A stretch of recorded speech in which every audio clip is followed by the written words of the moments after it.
Episode 27 of Box to Box. We are back, ladies and gentlemen. If you don't know who I am, my name's Jose Tejas. I am one of the mainstay hosts here at Box to Box and GOLZtv. And I'm also joined by one of our primary mainstay hosts, Andre Gutierrez, aka Coach Dre. Andre, we'll get to you some questions I have for you here in a second. But before we get to any of that, big weekend in the footy world, of course. But on top of all that, guys, I'm so excited to have a guest that, in all honesty, man, has had one of the craziest creator journeys on YouTube I've seen in a while. Everything from Snoop Dogg player face creations to Faze1 auditions to, you know, everything in between in the grand world of FIFA content creation. I am joined by DiamondDhaliwal. He's taking some time out of his day to chat with us today. Diamond, how are you, my man? How is life out there on the Canadian coast? Life is good right now. We got a little bit of sun today, so a little change of scenery. Love it. Good. Awesome, man. Love it, bro. Thank you so much for being here, man. I really appreciate it. I'm excited to tell your story. I think I don't want to hype it up too much because I really want the stories to kind of come from your side. I think it's going to be super important for anybody who is aspiring to be a YouTuber, a content creator. I think you have a super unique journey, not because of the content ideas that stem from your channel, but more importantly, I can tell there's so much work that goes into this, and you're trying so hard and being very successful at standing out, at coming up with unique ideas. And we'll unpack all of that here in a second. But before we do, guys, as I always say on this channel, of course, please like the video, please subscribe to the channel. It does help us more than you know. And of course, as always, Box to Box is brought to you by GOLZtv. GOLZtv is your destination that is live today for unlimited, free, 24/7 footy content. Everything from, you know, card openings, box breaks to podcasts, vlogs, match reactions, you name it. It's all in one destination for you to consume today. Again, that destination is GOLZ.tv. Live now. Now, that's out of the way. Diamond, man, let's get to your journey. Let's go. There's so much to talk about. I mean, if you just start scrolling through your channel, there's a lot here. But let's start at the very beginning. We always start the show the same way. So the question that our audience tends to know already, Diamond, who are you today? Today, I am a student. I just came from school. Did a bunch of schoolwork and haven't started working actually today. But after we finish up here, probably going to get back to the work, record a few videos, get ready for the week. It is Monday. And just want to prepare myself to be ready for that upload on the weekend, you know?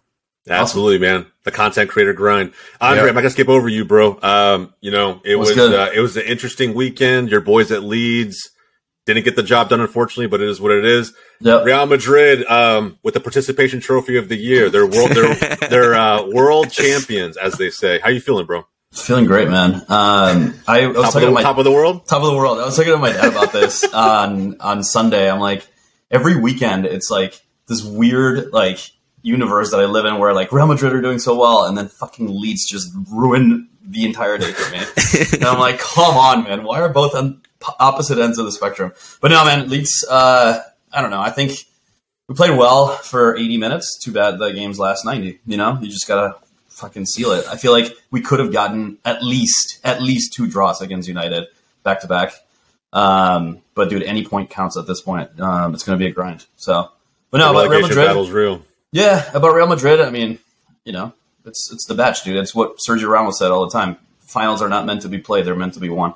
So, feeling pretty good about it. All right, man. Well, you know, at the end of the day, there's not much I can say about the FIFA Club World Cup, man. It is what it is. At the end of the day, one thing I will say though, I'm pretty disappointed with the Seattle Sounders. I will say that. Why? Because, dude, like the way here's the thing. I see it from like a first person standpoint, being here in Seattle, right? Like everybody's talking about it. Bars opened at 8 a.m. Like it felt like the World Cup again. And so, everybody's rallying behind it. They're like, yeah, we're the best in the MLS. Like nobody can come close to us. And then you go and shut the bet like that. Like, what are you doing? So, hey man, at least they're there. MLS teams, they don't get there. It's the first time ever. Literally ever. So yeah. It's a good Seattle's result. in the Club World Cup? Yeah, the Sounders won the Club World Cup. Yeah. Oh, nice. Yeah. So, I mean, it was cool to see, but at the same time, it's like, come on, you can't beat Al-Ali. Like, It is what it is, man. It is what it is. Anyway. with that said, Diamond, for us, man, as a fellow Barcelona fan, first off, let me welcome you formally from that side of the show. We hardly got the Blaugrana in the back. Any of these fans coming onto the show, right and let's go. I'm sure Jose is buzzing right now. I am. It was a fantastic weekend for us. But we're not here to talk that kind of footy today. We are here to talk about footy from Diamond's perspective. So, look, man, I want to start at the very beginning. You already kind of gave us a brief synopsis of how you define yourself. I think your content has a lot more to say about you. So let's start at the very beginning. This was probably, I want to say, maybe a couple years ago. Walk us through why you wanted to start a channel.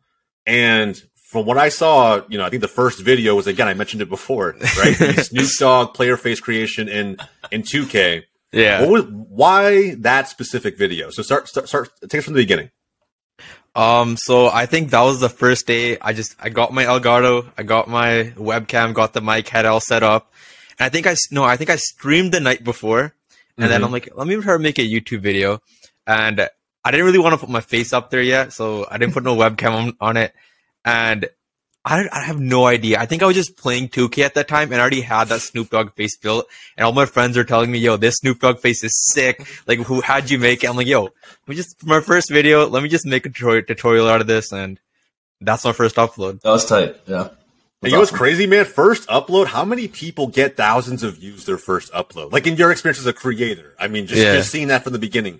If you'd got maybe the exact opposite, maybe it was a few hundred views per video, do you think that would have been more or less motivation to keep going? I think it was a few hundred. I think it was like 200 views. But recently, after we've been getting more subs and viewers on the channel, people have went back and watched the first video. Resurfaced it, nice. Yeah, so it's only recently got like thousands of views, but it's been. Awesome. Does anybody ever bring it up, like in I don't know, in your comments, anywhere else? Nah, not really. Apart from my friends, no one really brings it up. I love it, man. So look, I don't want to go through obviously every single video here, right? But like I mentioned before in the intro, you've done everything from I don't know, a Snoop Dogg player face creation to reactions to FIFA changes to interesting sort of draft to glory series. Yeah, you've even used, from what I saw, and this was not even that long ago, using GeoGuessr to fully pick your team. Where did these ideas come from? Like, walk us through just some of your process. So at the beginning, like with all I think I did like a wasabi video, eating a spicy pepper video. A lot of this stuff was just because I used to watch a lot of W2S when I was growing up, Rotusha. Yeah. He used to do all these like challenge videos, and I'm like, and I didn't realize that at the time because I went to watch his old videos to see like where he started. I'm like, I should be starting like how he started. Yeah. And that was essentially the wrong route to go because it never picked up any traction. Sure. But yeah, that's where those videos came from. And then the GeoGuessr and stuff, I was just like trying to be creative, trying to do something, trying to put my own spin on things. And yeah, just a lot of trial and error, Yeah. Seriously, man, it's awesome. I love seeing all the videos. That's really cool, man. So let me see. So I want to get a really strong handle on this. Were you a soccer fan long before, I don't know, any of this content started? Did FIFA bring you into the game? Like, help us understand that, the fan behind the creator. So I always say like my first and only love is just playing the game. Like, I don't even enjoy watching it as that much. I only recently got into watching the game in around like 2011, 2012-ish, because I was a really big Neymar fan. Yeah, that's when Neymar was coming up. That's when I started watching more and more, and then I became a Barca fan from there. But I've always just loved playing.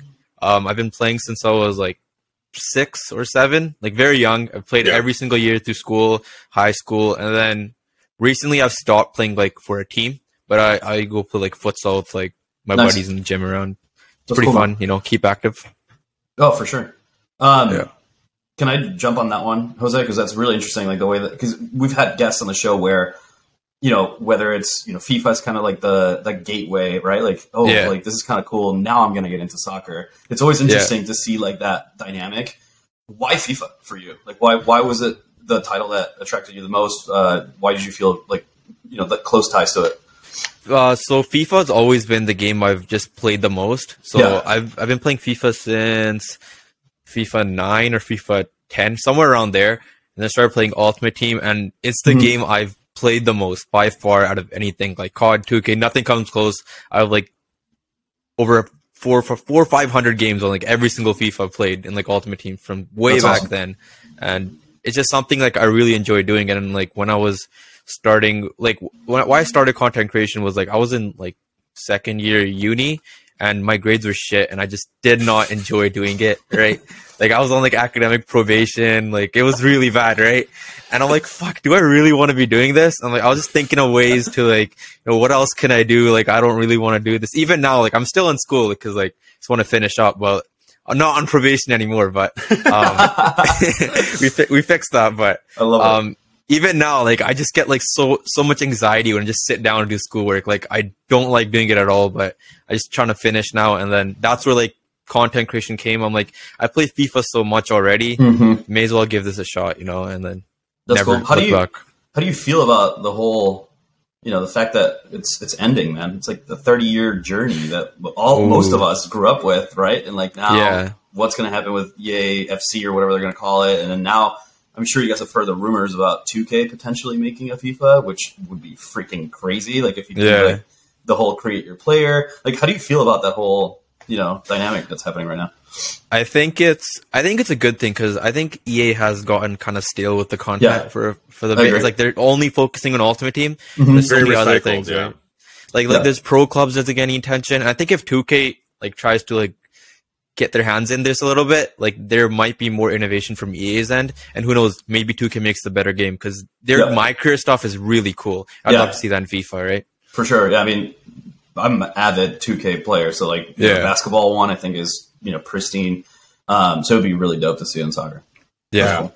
It really would. It really would. I don't know what's gonna happen with that game, but I guess we'll see. Yeah. I mean, moving forward, though, I feel like you've done a lot of things around FIFA, but you've mixed it up with your content. Even if the game goes away, I mean, I don't know. Would you ever start doing more IRL footy stuff? Like how would you expand on your content and your channel then?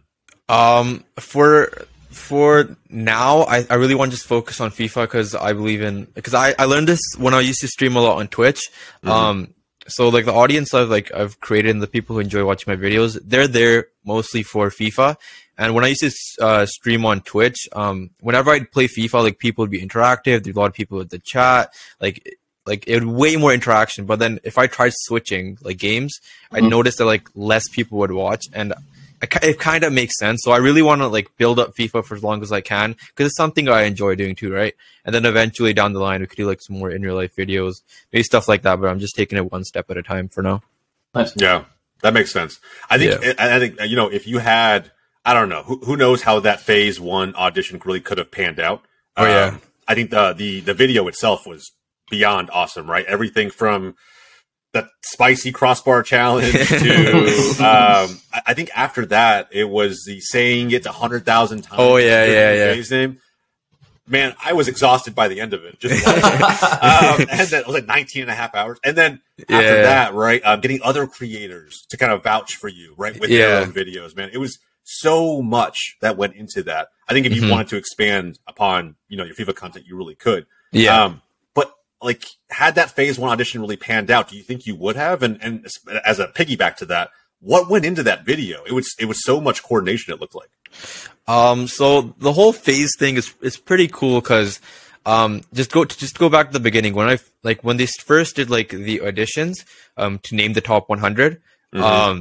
My cousin actually sent me like a DM like, oh look, Faze is doing this cool thing, and he's like and then he said to me he said something very stupid like that just pissed me off. He's like only like people who have made it like get chosen for this, right? I wasn't gonna do it, and when he said that really pissed me off. I'm like, shut the fuck up, I'm gonna do this now. The audacity. And that's the only reason I really did it, and then I kind of forgot about it, right? And then I'm just streaming one day and my chat just starts blowing up, right? I'm like, what the fuck's going on? And people are like, oh, you made Faze 100, you made Faze 100. And then I went and checked and it was a complete surprise. I didn't even know they were naming him that day. And then, that's how I got into it. And then like the spicy pepper, the ghost pepper, like, by the way, that shit is horrible. Don't do it. not worth it. I would never do it. I would never do it. There's no Right. way. Disclaimer down below. Yeah, do not attempt at home. It's like not even spicy. It's just pain at that point. Those ghost peppers. Like, yeah. But yeah, like it was pretty cool to get the community together. Like a lot of because I was really big on TikTok at that point. Well, not really big. Like I had like a bit of a following, and then I got all my friends on TikTok to like vouch for me, which I thought was pretty cool. And I think that video was pretty good too.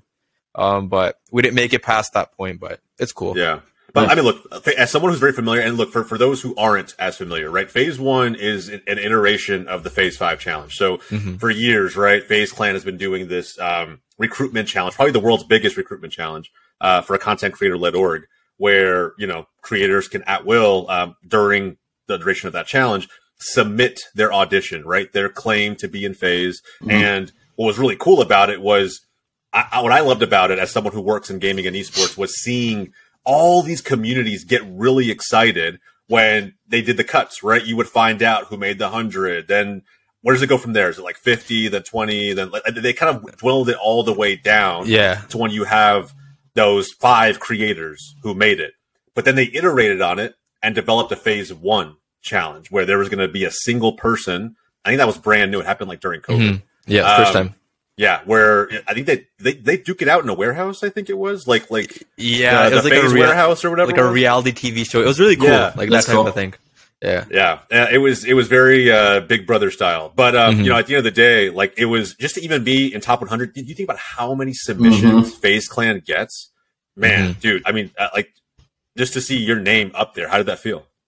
I'm not gonna lie, for like the first week I was like walking around, I was like, yo, I'm the man. I was in the Phase 100. Like when it first happened, like I was like super excited about it. And then I was pretty sad when I didn't make it, but then got over it pretty quick and got back to their team. But it was a good experience. Met some cool people.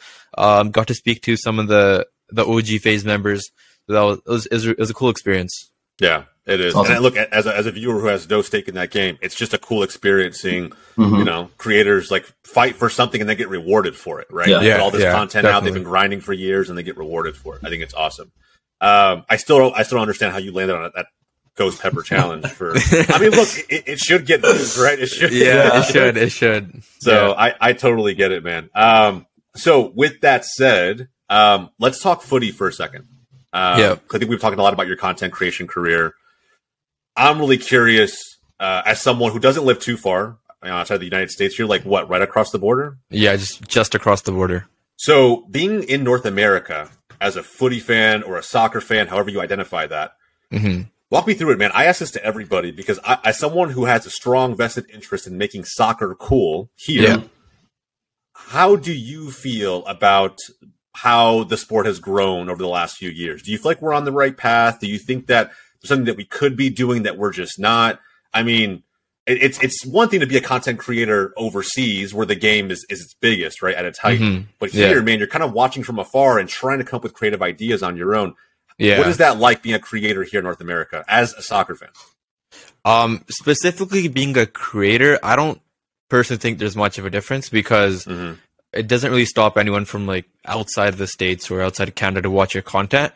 But as for how the sport itself is developing, like on like a grassroots level, like just like a local level, it's always like from my area, it's always been a really, really big. Like if you play like we have the house league, like there's like ranks here, and then you have like silver, gold, and then above that you have something called like Metro, and then the really good players playing like HPL, and then above that is like the MLS Academy, so Whitecaps, right? That's what we have. And like around here, like if you like when you're younger, you played HPL, you're like a local, like everyone knows like you play HPL, and like dope. It's always the culture here is always like really good. It's lots of teams, it's very competitive, but as far as like as the MLS goes, I feel like there's still some work needed to be done to really popularize it in like the youth, and because I don't really know anyone who watches MLS too much, even though we have a team in our area. It's mostly like European stuff, right? Yeah. No, that makes sense. One thing that I wanted to ask you about is obviously Canada had a great run in CONCACAF qualifiers, and it's been a while since you guys were in the World Cup. like, what did it feel like in the community and just like the country altogether, knowing that like the boys were in it, and obviously you guys got a fucking tough group. Yeah, it was tough. But I put money on you guys. I don't know. That's a different story. He was really invested. That was the only one game in that parlay that I needed to fucking win. When Alphonso Davies missed that penalty kick against Belgium, I literally threw my phone at the fucking wall. Anyway, how was it? How was it like with everybody just like going to bars and just like the buzz around whenever Canada played? I feel like it brought everyone together. Like That's even awesome. people who didn't like watch the game before, everyone was invested to like watch Canada play. It was really cool. Like when Alphonso Davies scored, like the first Canadian goal in World Cup history, it was absolutely nuts. Everyone was going crazy. That's awesome. Like all my group chats just exploding. Blowing up. Fonzie scored.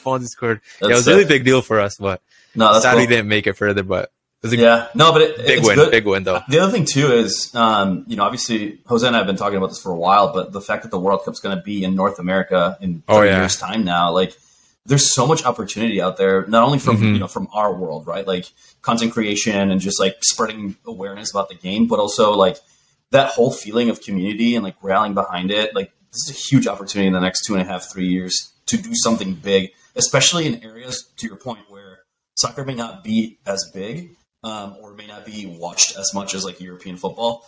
Being from Seattle, I'm so close to Vancouver. I'm actually going to be in Vancouver next weekend for President's Day. But this whole area, like Cascadia, right, from Vancouver to Seattle to Portland, there's so much like soccer culture that is very rich. However, there's like zero awareness, right? So do you feel like having the World Cup, in the next 3 years, do you think that's going to be a bigger opportunity to like boost whether it's awareness, people playing, you name it?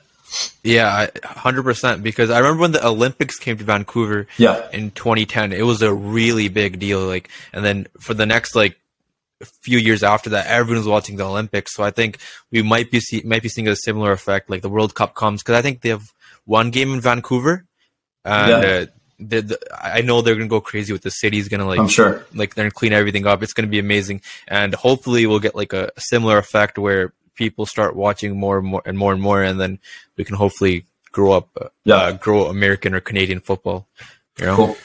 Yeah, seriously. That is my mission, man. Speaking of the 2026 World Cup, I'm really hoping that that there's some kind of momentum North America sees from this 2022 World Cup. It would be a shame. It really would if it just is what it always is. Because even though the U.S., this was Canada's first World Cup, even though the U.S. hadn't made it in like 8 years. I remember back in like 2014, after that World Cup, when the U.S. was eliminated, I just remember like all of the momentum that I thought we were making with fans and like, converting, casual American sports fans into this game. I remember it died off so quickly. It's almost as if the hype was gone overnight. Everyone went back to what they were doing. Sports fans didn't keep having soccer conversations. They were just there to root on America, right? Like that's what they were locked in for. I'm really curious from your perspective. And I ask this to almost every, North American creator or fan that I come into contact with. What do you think is really missing? Like if we're going to put ourselves on a path to soccer blowing up, heading into 2026, what's missing? Like, does MLS need to be more competitive? Do we need to change how we kind of, do things at the competitive level? I'm not sure if that's necessarily the answer. I don't know. How do we make soccer more accessible? How do we create some of the hype that the NBA or the NFL or other leagues have created? Because to me, those franchise leagues, in my opinion, this could be a very hot take. Sometimes the NFL gets a little boring. Sometimes. Just because it's like if you were a casual fan trying to break into it, it's the same thing every year, the same teams. And more importantly, when you get to the end of the season, you have certain teams that are tanking, trying to get draft spots. Whereas, we watched Everton last season fight for relegation. And when they avoided it, they really stormed the field. Right? It was insane. They won a championship. Like they won the Prem, and like it wasn't that close, right? So like, I don't know what it's going to take for us to get there, but in your opinion, and I don't know if you give us any thought, what do you think it would take? I don't know what the solution is, but I think I know what the problem is. It's like when you watch NFL and NBA, I think how like there's constantly commercial breaks, there's constantly timeouts. and that's where most of their money comes from those advertisements. And then in a football game, you're not running any timeouts, so there's no advertisements during the game. So it's 90 minutes or 45 minutes of just straight game. And I don't think advertisers want to pay, or like no one's going to pay for advertising at the end of a game, where like in the NBA or NFL, you can pay during plays, during timeouts. I think that's like the main problem. That's why I'd say there's less funding that goes into the MLS. Less people are interested in getting involved, like major companies. But to fix that, I don't really know how they would fix it. Yeah. But it's just like the culture, and I think people just get bored watching a full, like someone who doesn't watch regularly to commit to a 45-minute half. It's a lot. It's a lot to ask, right? Yeah, especially when you're not conditioned for that. Right. I think the other thing too is the more I think about it now as we're talking through this stuff is, when you look at the NFL, for example, we just had the Super Bowl, right? You have these like big name players, right? Like even in the NBA, like LeBron, breaking the all-time scoring record. Yeah. It does help now that, for example, Fonzie is playing in a big club in Europe, right? Mm-hmm. You've got like bigger names now out in Europe and not just playing in the MLS or even in like Liga MX or South America. Like having, Weston McKennie and Aronson and Adams, Pulisic in the EPL, like that does help a lot because especially, I coach youth soccer, right? So I coach 15, 16-year-olds. And all they talk about is like, oh, did you see Pulisic's goal? Did you see his boots? Did you see this? So they see themselves in those players. And so I think it helps a lot to also like grow that awareness and kind of have somebody to look up to, right? Like, when you are, I'm sure if you're playing, street ball or even like, in a more competitive league, like everybody wants to be your hero, right? Like you always mention Neymar. Like I love Neymar. Like I was actually pretty upset when he went to Barcelona because I thought he was this close to go to Real Madrid. That's what was amazing about it. I looked like Neymar. That's how much I fucking love him. Like when I played, you can ask my boys when I was in college. They're like, "Bro, you're fucking Neymar." Like this is sick. So anyway, like having those kinds of like big names or figures to look up to, I think is going to be huge, especially because we have to capitalize on this opportunity. Like I don't know when the next time is going to be that the World Cup's going to be in North America, especially across the three countries, right? Like there's so much passion in Mexico. There's so much passion here in the States already. So I do think that the more that we can do to develop players, get them to Europe, and then just get more eyeballs, really, I think that's what's going to help, to your point, just continue to drive that awareness. Yeah, I think that's the case for the men's game. I mean, the women's game here in North America is actually really strong. I don't want to pretend to understand it so deeply that I can compare it to the women's Premier League in the UK. But like, I feel as though, maybe that's another side of the game that could propel the men's game forward in some interesting way, right? If we get, younger girls at scale to adopt soccer for whatever reason, maybe it's due to how, popular the sport is here across that demographic. I don't know. I think maybe it could help, but I think that's the first time I've heard somebody bring up the commercialization of the sport as maybe a primary obstacle. Yeah. That's actually really interesting. I'm sure as tech advances that there could be opportunities for, like what we saw in the Super Bowl yesterday, right? Where the score and the teams, popping up on screen for all of the viewers, all of the users. But nothing changes on the field, right? So I don't know. I think they're experimenting with some of that now. Yeah. I will say some of the tech they're experimenting with isn't the greatest so far, at least in the sport of proper football, soccer. I think that, VAR is still, a work in progress. Other tech is a work in progress. Yeah. But we'll see, man. We'll see. Let me ask you very, very open-ended question. Okay. What is your dream outcome for the sport, for the beautiful game in North America? If you had to do things your way, you could wave a magic wand over it. What is your dream outcome? I just want to see, my dream outcome is just to see Canada do well in the World Cup. So I'm really excited for 2026. I think we have a really good team. You do. Some great players. We got Fonzie. Up front we got David. He's filthy, exciting, bro. Man. Yeah. He's so good, Yeah. And I think like if a good run in the 2026 World Cup, I think that would really help promote the game in Canada. Yeah. Right?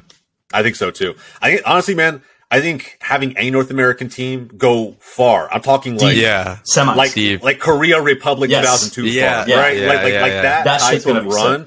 Man, I feel like that would maybe finally start just allow fans from other parts of the world to take this part of the world seriously. For me, that's something that I think would be awesome. Yeah. But again, I think it's just trying to peel back the layers on how you think about this game, Diamond, because I think it's something that a lot of fans don't have a ton of deep conversations around. You know, they talk about their favorite teams, the results from this past weekend, who won, who didn't, the title race, all of that, right? But I feel like we don't very often talk about, okay, what's it going to take for us to get there? Like, how do we grow this game? Where are the pockets of fans located? You know, where can I meet up to watch games with other people, make friends over this game?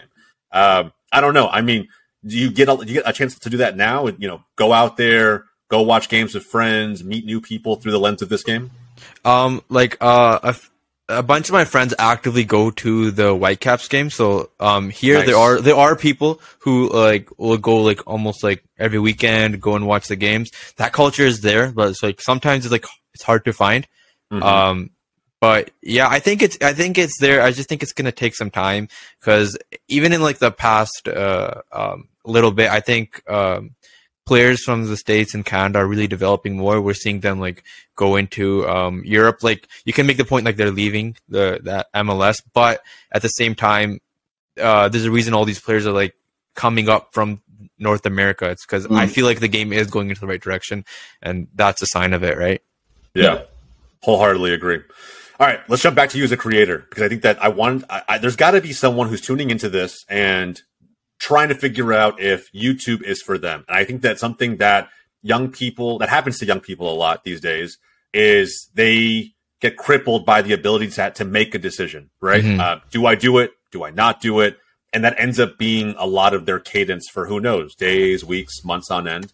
And they never actually have the bias for action to get started. I've seen it happen plenty of times with other creators. And so you almost wonder how big they would be if they had just started sooner. With that said, your motivation for being a creator and how that's changed over time. I remember when we first met, you mentioned something that always kind of stuck with me. Some motivation and I think got a very specific quote from Peter Thiel, but some motivation to do things differently. If there was a piece of advice you could give to another content creator out there, especially considering how your strategy's changed over the last months, what would you tell them? Like, if they asked for any one piece of advice, what would you tell them, and why is that the advice? I would definitely going back to that Peter 0 to 1 book. There's that book, and then I don't know if I have it here. I have it somewhere, but there's a marketer called Seth Godin, and he wrote a book called The Purple Cow. Okay. Essentially, it's the same message in both books. You need to be a purple cow, and what that means is that if you're doing the same thing that everyone's doing, so this is like very like how I thought about it. So there's this really big creator, is my friend actually now. Been talking to him a lot. He's a really good guy. His name is Foot Crunch, and he is still like at the top of the game in the FIFA community. But what I feel like a lot of creators like fall into the trap is they're seeing what's working for him, and they're trying to do the same thing. But the thing is, I think I tell myself this, and I tell anyone who listens, is you're not going to out crunch Foot Crunch. Same thing with like Mr. Beast. You're not going to out Mr. Beast. So if you have a very similar video as him, like even if your video like say is better than him, which it's very hard to make a video better than someone like Foot Crunch, right? But like even if you have a video that say hypothetically is better than his, and you have his video, and the viewer has to pick between them, there's zero chance, like very minimal chance, if I'm a viewer, that I'm gonna go and watch your video over Foot Crunch, who's this established, amazing creator who does everything perfectly. Like, he's at the top of his game. So you need to do something different, become a purple cow. So like, if there's a herd of cows, like you want to be a purple cow. So you stand out and do something different. Essentially, you're cutting out all the competition, because people always say that competition is a good thing. Well, competition is good, but if you can avoid competition, that's even better. Even right? better, yeah. Right? Like, so if you can avoid competition, be the first to do something different, like get inspiration from other areas, that will really, really help you, because it doesn't have to be as polished of an idea. If it's just a new idea and it's a good idea, like the execution doesn't have to be there entirely. If the marketing and package is there, you will do well, and eventually you can work on the execution. Yeah, that's my like main advice for anyone, and I think it works. I think it does too. I'm also a big believer in compounding. I find myself saying this now. Compounding, it's like the eighth wonder of the world. Like, you know, if you do things, even the small things, long enough for a consistently long period of time, right? Unless it's just blatantly the very wrong thing to do, in which case you want to fail fast, right? Even as a creator, like, how can I quickly determine this isn't the route I should be taking with my content strategy and that this is where I need to be? But I feel like compounding, right? It gives you enough ammunition to determine this is my path or this is my path. So I've noticed with your channel recently over the last few months, you've made a big jump, man. You were averaging, I don't know, maybe a few thousand views per video to I've seen millions of views per video now, over the last, I don't know how many weeks. What was that? Where did that come from? And I don't know, is there anything that maybe aspiring content creators can take away from that? So by the way, shout out for Crunch. Love you. And I think, or something else really important is to surround yourself with other creators who are doing something similar to you. So around October, I got invited to become into this Discord with, these guys are like my best friends now, but back then I got invited in October. And I learned so much just from being in that Discord, like how to make better thumbnails, how to think of better ideas, like how to look at analytics. Like I was looking at my analytics before, but ever since joining, like even now I don't fully understand it. I'm not comparing like I never think, right? But like there's so much that I was looking at before that I didn't even know what it meant. Like I was looking at it wrong. And then you just learn so much from like people who are doing the same thing as you. And if they're further along than you, even better, because you can like exponentially grow in that time because you have like 10, like Mr. Beast says this too, like if you have like 10, 12 people who are working on something, if one person does something that works, tells everyone else like, okay, I did this and this was the result, which might take you like 12 different videos to get to that. If you have 12 people, you're learning that 12 times faster, right? And it's just exponential. If you're around people who are doing something that you're doing and you want to be doing, it will fast track you 100%. And I think that's what happened to me. That's awesome, man. Seriously. So just surrounding yourself with the right people, right? Yeah. It doesn't mean like before you necessarily had to cut anybody out. It's just, you didn't have fellow creators around you consistently to give you ideas or to show you tricks for doing things more effectively or efficiently. Yeah. All that stuff goes obviously a massive way. You mentioned Foot Crunch. Is there any other creator that serves even to this day as like massive inspiration for you?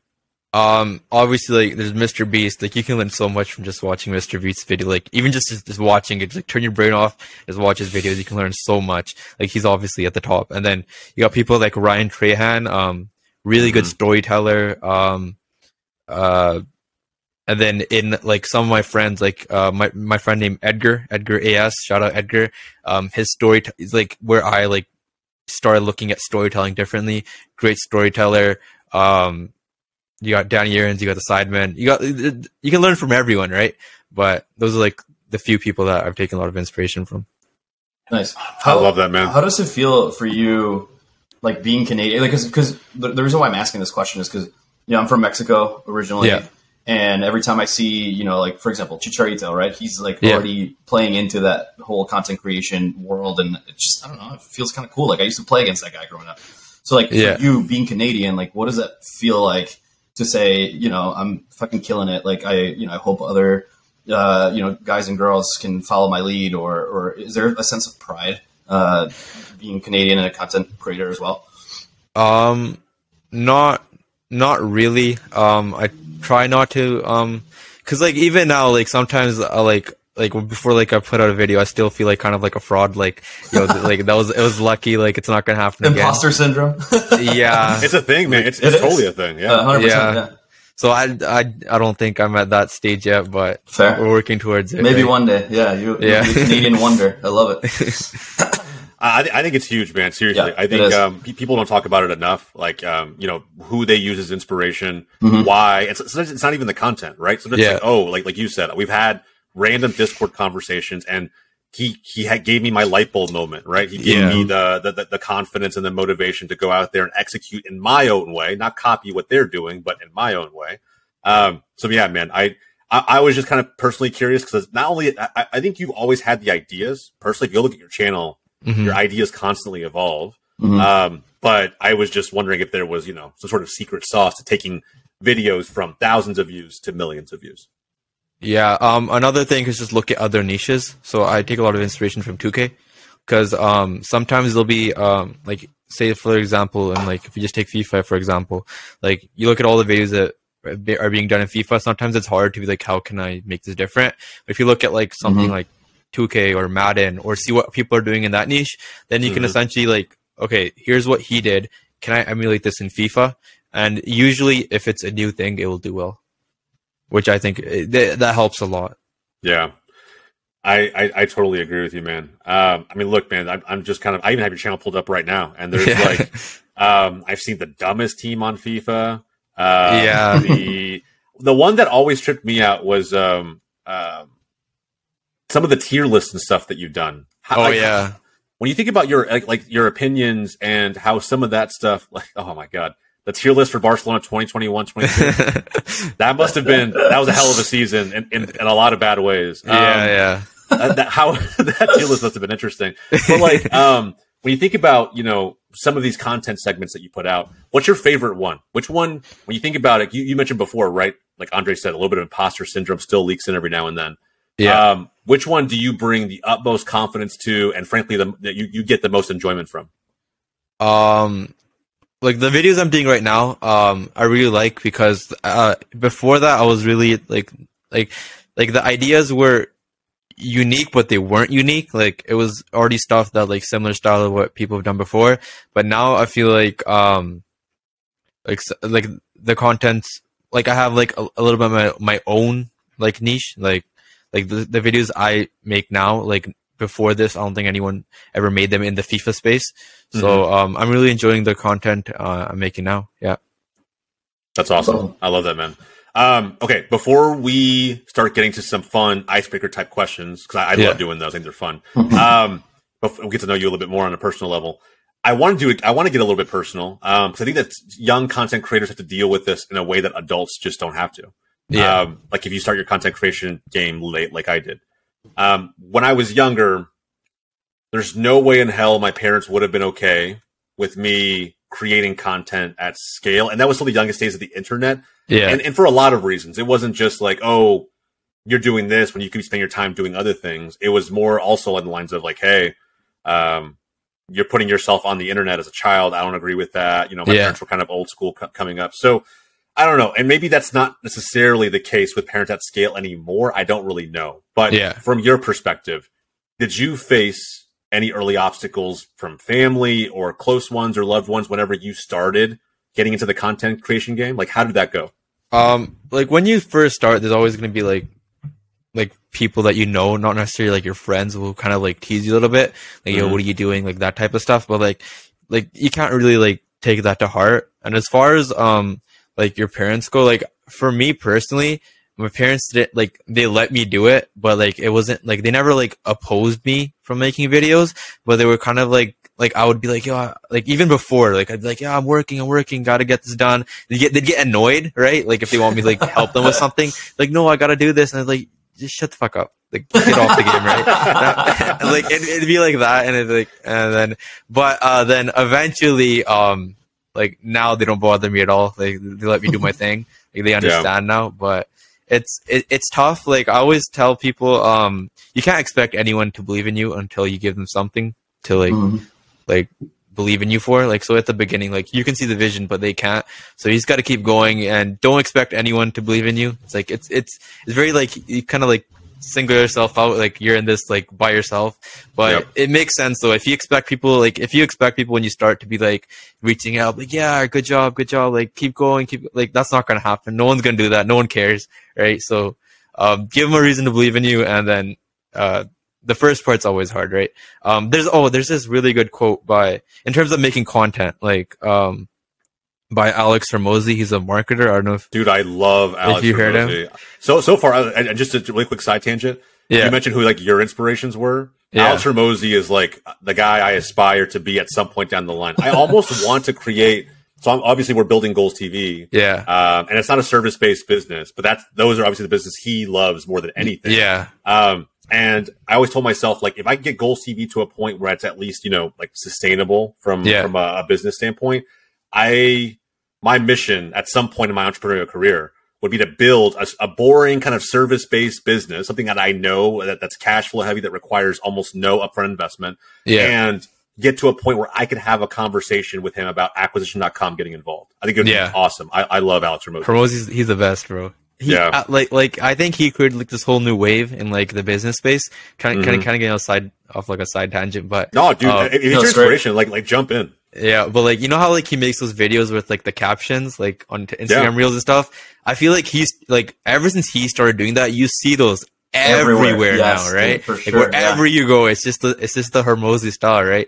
But yeah, like I think he's really smart. So he's a really smart guy. But what I was gonna say is, especially like when you're in the beginning and like you're making content, and like a lot of people like kind of struggling like quantity and quality. And like there's a really good quote by Hormozi. He says, "Quality beats quantity, but quantity beats quality. But in order to get quality, you need quantity." And that's the irony, right? Yeah.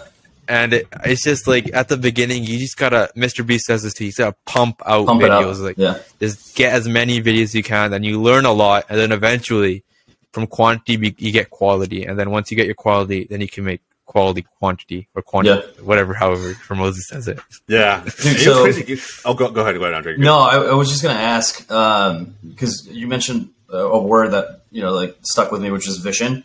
Right? Like a lot of content creators, and we've talked to a few on the show already, they have this idea of what their content's going to look like. And then obviously it evolves, right? Whether it's because it's not doing as well as they wanted it to, or they just find a niche and they're like, fuck it, I'm going to own this. Without spilling, you know, the beans or anything like that, if you don't want to, but just very curious, like, where do you see your own style now versus, say, like, I don't know, a year down the line, 2 years down the line? Do you see this is kind of like what you're comfortable with, what you find as like, I own it, this is my own like version of myself through these videos? Or do you think there's going to be an evolution to your style? In terms of vision, I've never really had like a vision of like how I want my content to be. It's always been like the end goal. Like from the very day one, my goal has always been 1 million subscribers. So that's like, the vision is like the plaque, like the gold plaque. And that's what my vision is. But like in terms of content, I just want to make the best videos possible. And I'm just going with wherever the ideas take me. But I have the end goal. I don't know how to get there. So I'm just taking it one day at a time. Love it. One video at a time. Yeah, man. I think it's awesome that you derive so much inspiration from business moguls, right? Because it's one thing that I feel I grew up on, but a lot of this next generation doesn't grow up on. When I say business moguls, I mean, the Alex Hormozis, the Peter Thiels of the world. And the reason they're so impactful right now is because I think that there's this very strong unmet need for learning, for alternative education, right? True, and I think that, you know, like we're just not getting enough from the traditional means of learning. So, you know, young people are seeking out the information from those who, you know, I've done it, right? And like, you know, like you mentioned with Hormozi, he's done it so many times. He's failed so many times, and just gone through the work that now everything he does just turns into gold, right? He understands the game and he plays it well. Do you think if you weren't doing content creation, I don't know, maybe you would, you know, be on that independent business path as an entrepreneur? Like, I feel as though like I said, I've heard you talk about this a couple different times, so I feel like there is something there, but maybe I'm mistaken. Yeah, for sure. I would be doing something like if it wasn't content creation. Like before I even started content creation, like I even tried drop shipping for a bit. Like I would, like that shit failed like really hard. But I don't think I got a single sale. I spent a bunch of money on Facebook ads. Fucking spent a lot of time just setting all this shit. It didn't work, right? But like I definitely like I used to like flip like cars from like the auction when I was younger. Like I've been always like doing this type of thing, but and like I only really got into it, like started thinking about it more seriously because in like middle school and high school, like I would never study for like tests and stuff, but I would always get good grades. So I never really learned like the study habits and stuff. And it was kind of working out and I was just going with it. And then when university came, that shit don't fly no more, right? And then you gotta actually study, right? And I was like, fuck, I don't want to study, right? Because it used to be easy, right? Because you're always taking it one test at a time. So like the night before, you can kind of like get away with like studying a little bit and then get good grades. Because it's like always like it's split up so much. But in university, you got midterms and you got finals. That's it. And you can't cram all that in one night, right? And then You could try, but it's probably a fail. I was gonna say. Yeah, probably. and then I think after first year uni, I was like, okay, we gotta do something else. Yeah. And then that's where, because I've always treated my YouTube like a business from the very beginning. I don't know if you know Andy Frisella from First Form MFCEO project. Yeah. Give me 1 second, please. No, you're good. You're good. No, you're good. Go for it. We'll cut it out here in a second. No worries. Yeah, that's all good.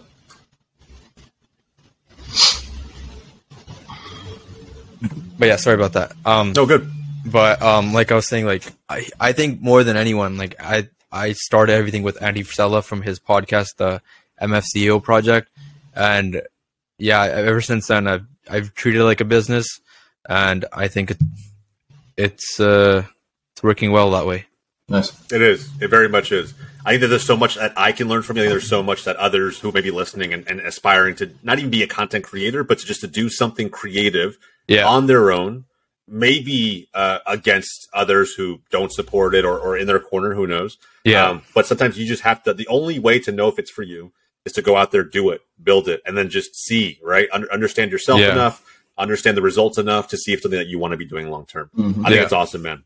Look, no matter what, I think there's so much value to unpack for any viewer who's tuning in for the first time. Diamond Man, I think that, you know, if FaZe Clan is somehow still on your ambition list, I think we need, you owe the community another audition tape. I think the first one was too good. The second one is going to be another level up based on how your content's growing. Yeah. So I personally can't wait to see the next one. But look, man, before we wrap up here, I want to get to know you a little bit more on a personal level. These aren't rapid fire, by the way. Everyone asks the question if they are. They're not. Take your time. But there's like 10 questions that I think are just a little funny, a little humorous. The people don't really ask them in public, but I like asking them on the show because I think it's, you know, it makes for good content. So let's jump right in. And again, take your time. Totally up to you. We'll start easy, and then it gets a little bit more interesting as we go on. Okay. All right. Favorite club team in the world? Barcelona. Suck it, Andre. All right. Favorite player of all time? Messi. Yes, man. 2 for 2. I like this guy. All right. So you played footy. Best goal you've ever scored? Ooh, okay. Describe it to me. Best goal ever scored. Okay, we're in the cup final of the district cup. So for here, it's called like the Fraser Valley Cup, and undefeated season. Like the crazy team. Everything was clicking. We already won the league. It was the cup, and we're in the final, and we're losing 1-0. And the team was from another district. It's like they weren't from our league, so we've never played them before. And we're losing 1-0 with it's a 90th minute extra time. Oh, like wow! Damn. What position were you playing? Dude, where was I playing? I was playing on the left side. I think I was playing left wing or left center mid. Cool. So 90th minute, ref like tells us like at a time, right? Like 3 minutes or something. I get a throw in near our bench, so it's probably like 40 yards out, right? Yeah. Throw in to my my teammate, and he passes it back to me, and just from there, I just launched it from like 35 yards, and it went right into the top corner. Holy shit! Crazy, tied the game last minute. Everyone, I got dogpiled. I just looked. I saw the ball go in. I didn't even see the ball go in. I just saw the ball floating right, like into the top corner. I'm like, shit, their goalie's gonna get that. So I just turn around. Yeah. And I just hear like everyone go crazy. I didn't even see the ball go in. I see the bench run out. I got dogpiled. Little did you know that was probably the coldest celebration ever. My man shot it and then just turned around. Like, I'm good. I know it went in. And the funny thing is, that's awesome. That game, it went to extra time and the lights went out and they couldn't get it back on, so we had to restart the game. What? Like a week later, but we ended up winning though. Wait. So you had to pause, like postpone and then replay? Yeah. Like it was like the second half of extra time because they only scheduled it for 90 minutes. The lights to be on, and the person like you got to turn the lights on from the States. It's weird. Like someone in the States turns the lights on, like because it's a company that installs the floodlights, and they scheduled it for 90 minutes. I would come back a week later, but then we just destroyed them like 3-0. It was crazy, nice. Dude. Awesome. So did the goal actually count then? Yeah, it counted. To tie it up. Yeah. Okay. If it didn't went in, like the game would end, we would have lost. But Oh, okay. Dude, Okay. my man took a page out of Hilary Duff's book and said, "Why not?" Fucking launch that thing. Holy Dude, shit. that's awesome. I love it. First off, that whole thing is just awesome. a celebration. Everything is Yeah, awesome. that's All right. incredible. Now let's move on. Spotify or Apple Music? I use Spotify, but I like Apple Music better. I Really? switched. Yeah. That's one of the most interesting answers. I know. I mean, Apple Music is fine, but like you use Spotify, but you prefer Apple? So I was on Apple for the longest time, and then when I started streaming, I wanted to play music in my streams, and I couldn't figure out how to connect my Apple Music, so I switched to Spotify. Got it. But I never switched back, but I do like Apple Music better. All right. I got it, man. Love it. Okay, so now if you could have one meal for the rest of your life, pretend it's your last meal, maybe if that's easier. Yeah. What would it be? Probably like a cheese pizza.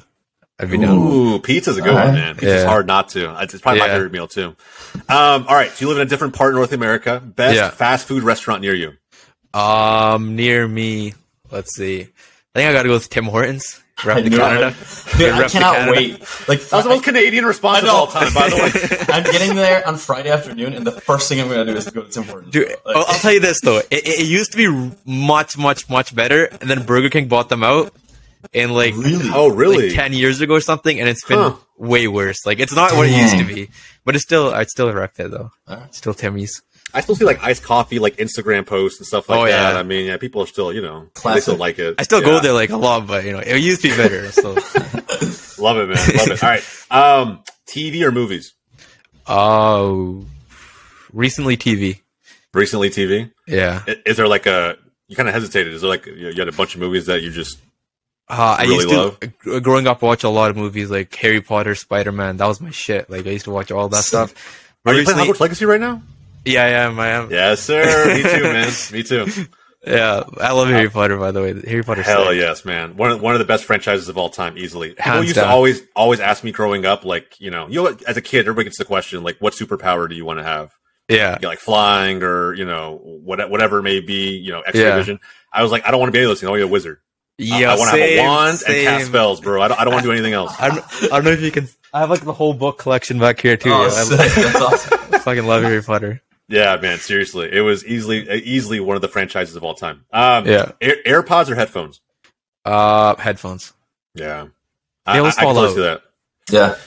I used to work out and they just stop working sometimes. They don't fall out. They just like pause. Like I'm just like, dude, what's Apple doing right now? For me, my right ear canal is bigger than my left one. It's weird, and the right one always just falls Always out. falls out. Yeah, me too, dude. Yeah. So I had to Hate it. get the power beats because they have the hook around your ear. Oh, yeah. Otherwise, those things would never stay in, and also like it's not like really noise canceling at all. So like Yeah, AirPods have not never at been all. a thing for me ever. Yeah, I use them every now and then, but like they're kind of just like a backup to my headphones. Yeah, same. All right, so home cooked meal or eat out if you had it your way. Home cook. Like What would the home cooked meal be? My mom's a good cook.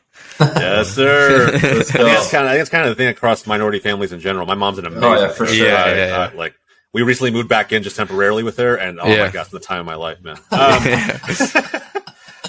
Where do you want to travel the most? It could be city, country, state, anything. Event too. I want to go to. There's a bunch of places I really want to go. Like I want to travel like the states, go everywhere. But I also want to go to Japan. I think Japan would be really Dude, cool. yes. Dude, you brought Japan it would up be last sick. time. Yeah. Jose brought it up. Yeah. last time. Japan would be I sick. asked this right? question. I said Tokyo would be like the ultimate, like, Yeah. That's sick. great culture shock to have. Like, I Yeah. just want to go there and figure stuff The out. Like, I just food. want to, just get Oh, lost yeah. in the Shit. culture. Yeah. Like, have you seen like those pictures of Tokyo at night with all like the Yeah, neon dude, lights I was and gonna everything? say it's pretty Dude, sick. I want to see that. I feel like I always feel like, man, it can't be that good because it looks Yeah. way too good. You see, like even from like a footy perspective, you'll see like shots, like top end shots, down below of like the of skyscrapers or buildings Yeah. with like pitches on, Yeah, top or yeah. just playing. Sick. I'm like, dude, if this is a thing, I have to go. Yeah. There's Yeah. no way I have to go. Oh, This is 100%. amazing. All right, got a couple left. Actually, one left. If money wasn't an object, what's the one thing? Just one thing you would buy? Or what I would buy? Oof. I don't know. A lot of ways to go here. I don't know. Probably like a cool car. I don't know. I'm not. I'm not really into like things like that. Material things. Would it be an Yeah. experience? Probably. Maybe like a trip to Tokyo. Oh, okay. I would just travel everywhere. I think that would be free air tickets. That's the best. Imagine going anywhere you want for free. That'd be sick. Yeah. That's awesome. That would be the only upside, I think, to being from my perspective, being like a flight attendant or something, right? Yeah. It's like the how low cost it is to like travel around. Dude, I would go to so many places; it'd be unreal. I don't think he can do this anymore, but I know Mark Cuban, when he got like his first like $1 billion or whatever, like he first made like a bunch of money. There used to be this thing with like Delta Airlines where you could buy like a lifetime pass where you can travel for free with a friend, and it was like 250 grand. What? A lifetime pass? Forever? Yeah, forever. So if he flew like to a different place every single day, it doesn't matter. It's all covered under that $250,000 pass. I think it's $250,000. It might be 2.5, but I think it's $250,000. But he doesn't. I can see how they took that away if it doesn't exist anymore. I can totally see why. But he has like his own jets now, so he doesn't need to use it. That's but, like, true. If he wanted to, he can travel Delta for free. That's sick. Yeah, but why? Yeah, that's true. You have private jet life. There's no point in in the line at Delta to your flight every day. Yeah, there's no point. Like private jet would be the life there. Yeah. Well, look, man. This was a fantastic episode. I'm so glad that we did this. Diamond, thank you so much for coming on, man. Yeah, no worries. I really can't thank you enough. Yeah, absolutely. Before we go, is there anything you want to give a shout out to? Your channel, any upcoming video ideas that you have, maybe another creator? Like, is there anything that you want to shout out? No, just if you guys watching videos, thanks for watching. More good shit to come. Let's go. Plenty more good shit to come. Yeah. And look, guys, we will link Diamond's YouTube. Well, I want to link probably the most recent video that I thought personally was great, but the channel itself will be linked down below along with all of his socials. Please go follow. Please go subscribe. He is on the road to 1 million subscribers. He's about 10% of the way there, and I have a really good feeling that remaining 90% is going to take nearly as long. So, and anyway, man, this was a great show. Thank you so much for coming on. And more importantly, Forza Barca. All right, guys, from everybody here at Box to Box, we'll see you guys next time. Thank you.